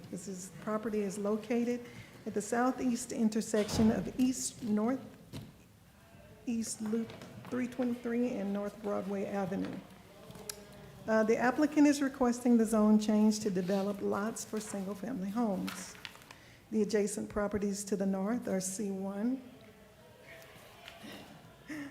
Light Commercial District, and PMXD1, Planned Mixed-Use District, and are undeveloped. The adjacent property to the east is Zone R1B, single-family residential, and is also undeveloped. The adjacent property to the east, to the south, is Zone RMF, multifamily residential, and is developed with an apartment complex. The adjacent property to the west is Zone R1D, single-family residential district, and is developed with single-family homes. The future land use guide is, this request is consistent with the Tyler First Land Use Guide, which identifies this property as mixed-use center. The applicant is requesting to develop this property with single-family homes. The general area is developed with apartments, single-family homes, and undeveloped land. So this request would allow for a use that is consistent with the rest of the area. The zone change is consistent with the Tyler First goal to add more residences to the north end planning area. Of the 11 notices mailed, no notices were returned in favor or in opposition to the request. Staff has performed a technical review of the request and finds that the request is generally consistent with the approval criteria, and staff recommends approval of the request. Thank you, Sheila. Any questions for city staff? Mr. Boudreau, are you representing this applicant? Yes. My name is Ray Boudreau. I work with the Brandon Corporation. I'm representing Mr. Ed Thompson today for North Chase. A few years ago, we came to y'all with a zoning change for apartments. The market has changed, and we have decided to go back to a single-family development, R1B. The apartment complex site could have supported up to 216 units. We're going to have in the neighborhood of 38 to 40 single-family residential lots, R1B lots. And they will not have access to Broadway. They'll be accessing off of Maple East Drive, which is presently under construction. And I'm here to answer any questions that y'all may have. Any questions for Mr. Boudreau? If not, are there persons here who'd like to speak on this item for or against?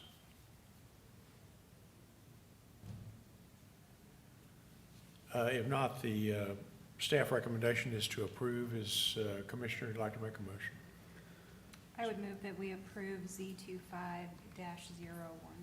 Second. Motion's been made and seconded to approve this item. Any discussion? If not, all those in favor say aye.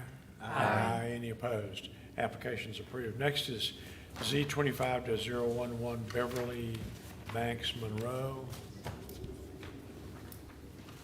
Anna?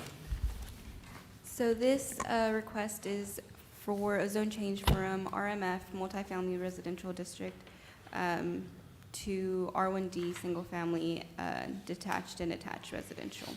It's located with northwest intersection of Ross Street and Bryan Street. The applicant is requesting the zone change to build 2 single-family homes on the property. The adjacent all adjacent properties are zoned RMF and are either developed with a church, single-family homes, or are undeveloped. The future land use would be amended from single-family medium-low density to single-family attached.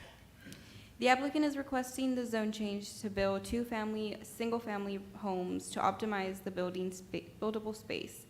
The applicant is requesting to rezone it to R1D, which would allow them to build it from 25 front, 15 rear, and interior side 0, and if it's a side corner, it would be 12, which would provide more flexibility for setback requirements. The proposed development aligns with the character of the surrounding neighborhood, where most of the homes are suited on similar sized lots. This request would accomplish the Tyler First goal of adding more housing in the north end. Of the 17 notices mailed, no notices were returned in favor or in opposition to the request, and staff has performed a technical review and finds that it is consistent with the approval criteria. Staff recommends approval of the request.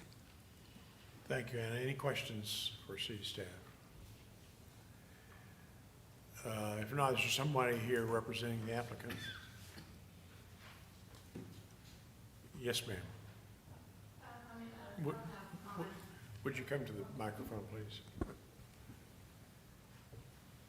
State your name and address for the record. Yesenia Lopez, 318 East 3rd Street in Tyler, Texas.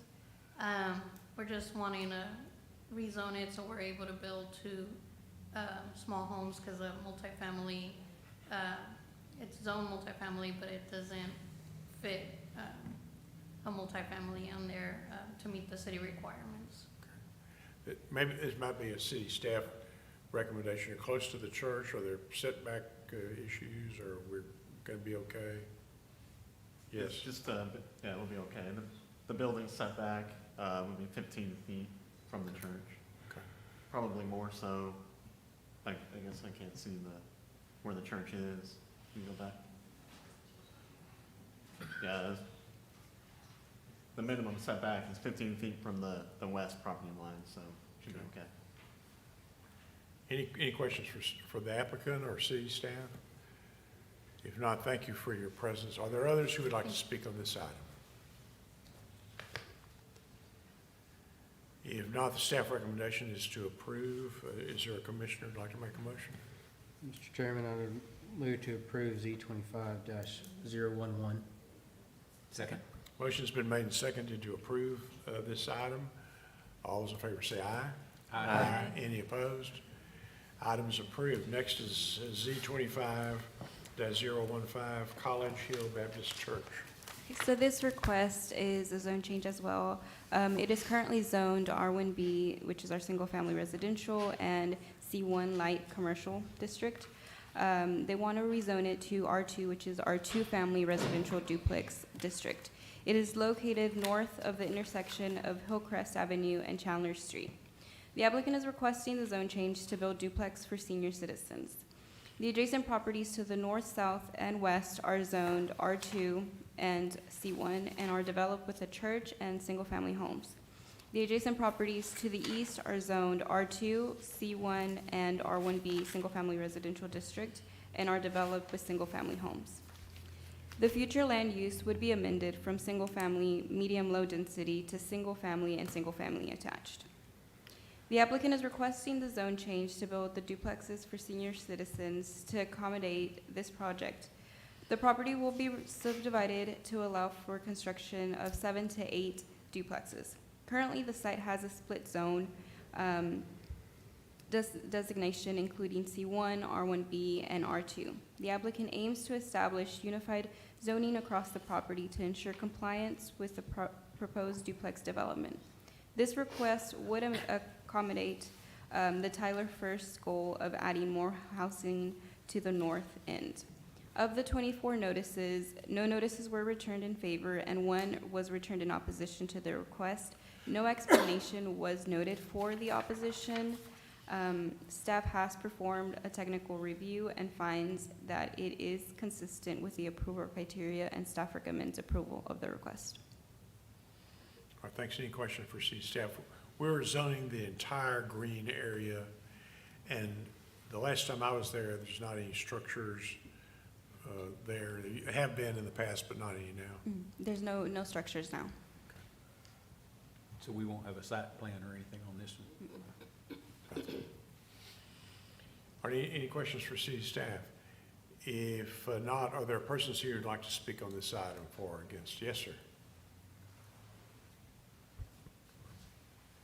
Mr. Ryder? Been here before. Come My tell name us the is Jesse story. Ryder, and I'm speaking in favor of rezoning our plats. We presently have 3 different zones on our property. The one on Houston Street is zoned as light commercial, and the one on the Confederate Street is zoned as R2, and we like to plat them all to R2. Any questions for Mr. Ryder? Thank you, Jesse. Good to see you here. And are there others who'd like to speak on this item?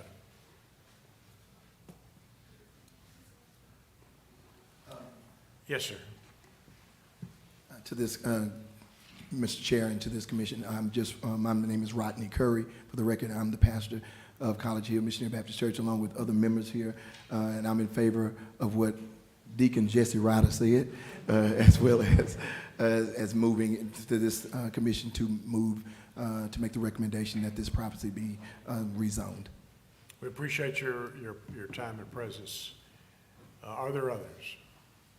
If not, the staff recommendation is to approve this zoning change. Commissioner, like to make a motion? Mr. Chair, I'd move to approve Z25-015. Second. Motion's been made and seconded to approve this zoning change. Any discussion? If not, all those in favor say aye. Aye. Any opposed? Good luck with your project. Next. Why didn't I get through that response earlier? I've been here for days. We'll wait for the room.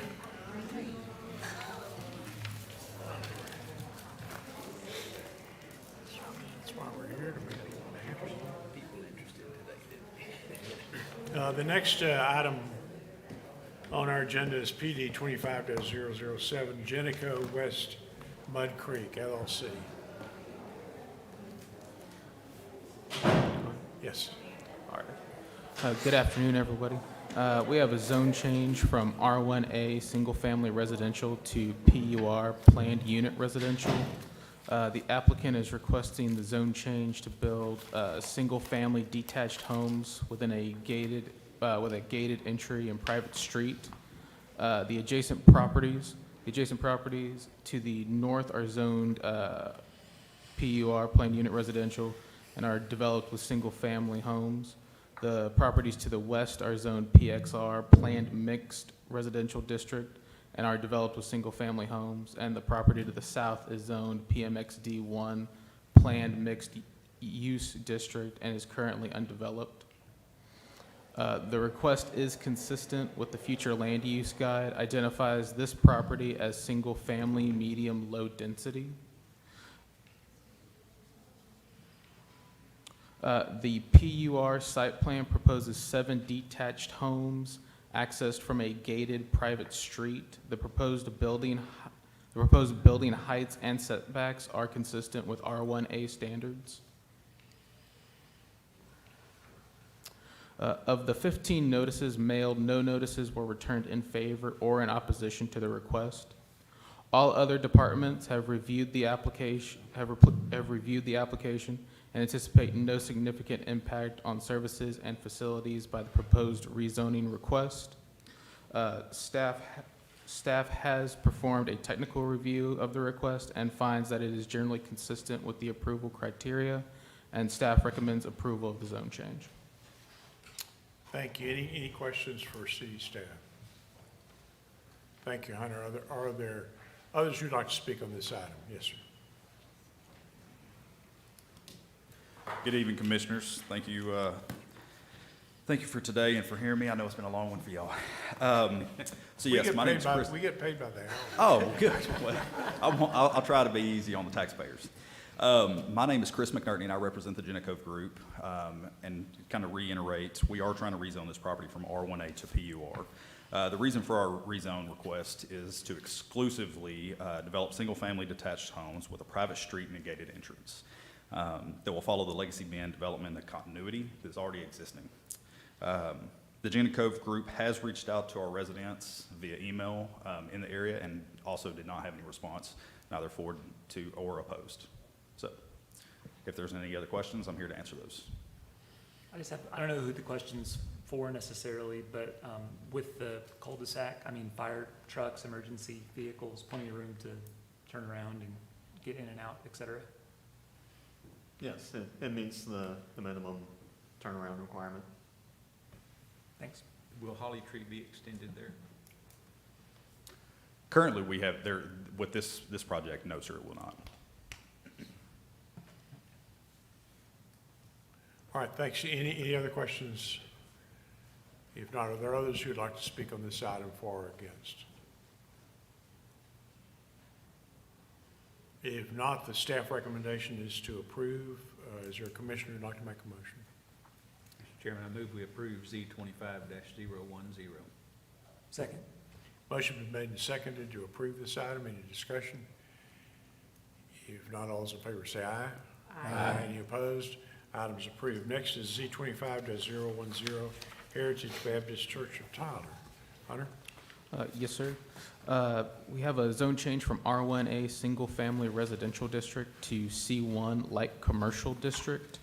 The applicant is requesting the zone change to build a medical clinic and surgery center. The adjacent properties to the north and west are zoned C1 Light Commercial District and are developed with commercial uses. The properties to the east are zoned PUR, Planned Unit Residential, and are developed with single-family homes. The properties to the south are zoned C1 Light Commercial District and RPO, Restricted Professional Office District, and are developed with a business and an office.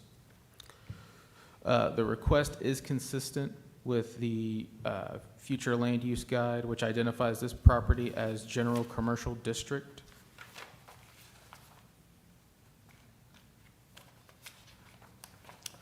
Of the 16 notices mailed, no notices were returned in favor of the request, and 5 notices were returned in opposition, with a total protest calculation of 0.01%. The opposition cited concerns with the property being developed as commercial and potential impacts on noise and traffic in the area.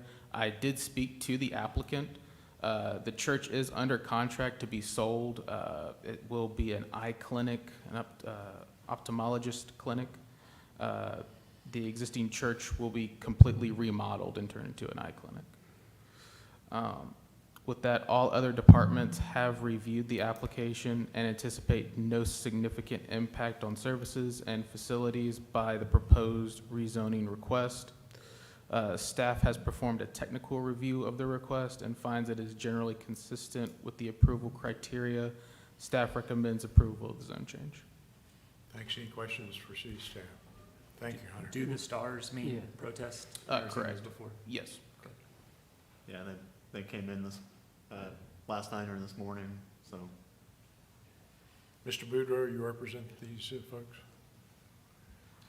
My name is Ray Boudreaux. I work with the Brandon Corporation, and I'm representing Heritage Baptist Church. Also with me today is Mr. Brad Newberry, and he's representing the potential buyer, which is the eye doctor, the ophthalmologist. They're planning on using existing structure and just remodel it into a doctor's office. The church, even though it's a church and zoned R1A, basically it's been a commercial use for the past 40 years with a large parking lot, and we're planning to utilize that for our medical office.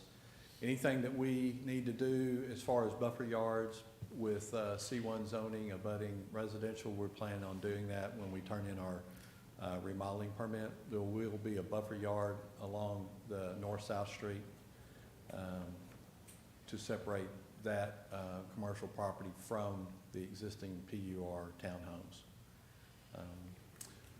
I don't know why Mr. Womble protested to the north. He owns a automotive shop, and will definitely be less obtrusive than an automotive repair shop to the north of us. So if you have any questions, I'm here to answer them. So. Yeah, you answered my question. They're not gonna demolish the No, building. we're not. they're We're gonna remodeling. remodel the existing church, and use it the way, we're not gonna start from scratch. Could we see the aerial again, Kyle? Thanks. So if you look at that aerial between the parking lot and we've got some green space that we'll be able to use as a plant additional shrubs and bushes to use as a buffer yard. All right, any other questions for Mr. Boudreaux? And also, we're not planning on asking for any more driveways on the Broadway, or we'll access off the existing streets the way they are. right now. Cambridge and Townhouse? Townhouse, exactly. All right, any questions for Mr. Boudreaux? Yes, ma'am. Would you come to the microphone, please? My name is Martha Thorpe, and I live at 205 Heritage Circle, which I would be like in the second townhouse down. You're inside the cul-de-sac there? Yeah, yes, inside the cul-de-sac. And I did want to state that my house is kind of weird. My west wall is the same as my neighbor's fence, and it's the same all the way down on that side of the street and on the other side of the street. Plus, we have rear entry garages, so there's really no place for children to play. And my big thing was the safety thing, but I understood that he said he was not going to ask for any more entrances. Is that correct? That's correct. And also that they were going to maintain the green space buffer. Is that correct? Okay, then I have no objection. I did not understand that. I wasn't sure what was going to be. That's why we have these hearings, for the public to be informed, and we're grateful that you took the time to come and be with us. Oh, well, I'm just glad nothing's going to be changed, because there are children who play in the cul-de-sac, and if there were entrances changed, that could be a real problem, because people would come down there and, everybody misses the entrance and exit to things. And that's the only place these children have to play because of the way the alley situation is, because we have rear entry garages on both sides of the cul-de-sac. So that's where the children play. And thank you. Thank you. Thanks very much for being here. Are there others who would like to speak on this item? Yes, sir.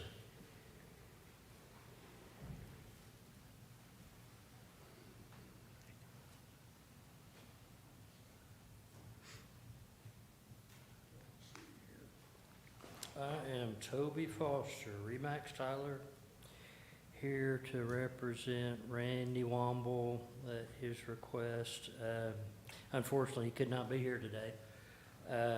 He intended to come and has submitted his opposition. Unfortunately, he does not want to change the zoning. He's on the property, the two properties north of this subject property for many years, since I guess the 70s, late 70s, and built the property just north and still owns the adjoining land north of there. But anyway, wants to keep it R1 and just really is opposed to changing it. He's watched everything change there over the years, and would like to keep it as it is, and asked me to be present here for him. Any questions for this gentleman? If not, we thank you for your time and presence. Thank you for being Yes, sir. here. Thank you. Are there others? If not, the staff recommendation is to approve. Is there a commissioner who'd like to make a motion? Mr. Chairman, I make a motion to approve Z25-010. Second. Motion's been made and seconded to approve this item. Any discussion? If not, all those in favor say aye. Aye. Any opposed? Item's approved. Next is Z25-013 SRK Group LLC. Yes, sir. We have a zone change from RMF multifamily to C2 to C2 commercial district. The applicant is requesting the zone change to build a motel. The adjacent properties to the north and east are zoned M1 light industrial district and is vacant and commercially used. Respectfully, the adjacent properties to the south and west are zoned C2 and are developed with commercial uses. The Tyler First Land Use Guide identifies the property as multifamily. The request would amend the future land use guide to general commercial, which is consistent with the area. The property was previously used as a dormitory. The applicant plans to convert it to a motel hotel lodging and will be required to meet all applicable codes and standards. Of the 5 notices mailed, 2 notices were returned in favor of the request and none were returned in opposition. All other departments have reviewed the application and anticipate no significant impact on services and facilities by the proposed rezoning request. Staff has performed a technical review of the request and finds that it is generally consistent with the approval criteria. Staff recommends approval of the zone change. Thank you, Hunter. Any questions for city staff? I do. Do we know how many units are there? Or there will be once remodeled? No. Is there anyone here representing the applicant?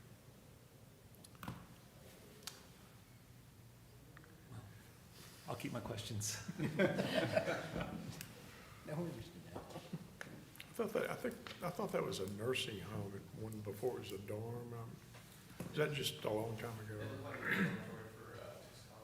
College.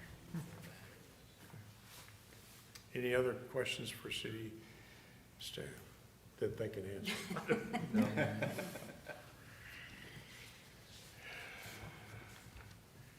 No person here to speak. The city recommendation is to approve, the staff recommendation is to approve. Any commissioner like to make a motion? Mr. Chairman, I'll move to approve item Z25-013. Second. Motion's been made and seconded to approve this item. Any discussion? If not, all those in favor say aye. Aye. Any opposed? Item's approved. What time? That's my next question. At this time, the commission will stand in recess pending a workshop across the street.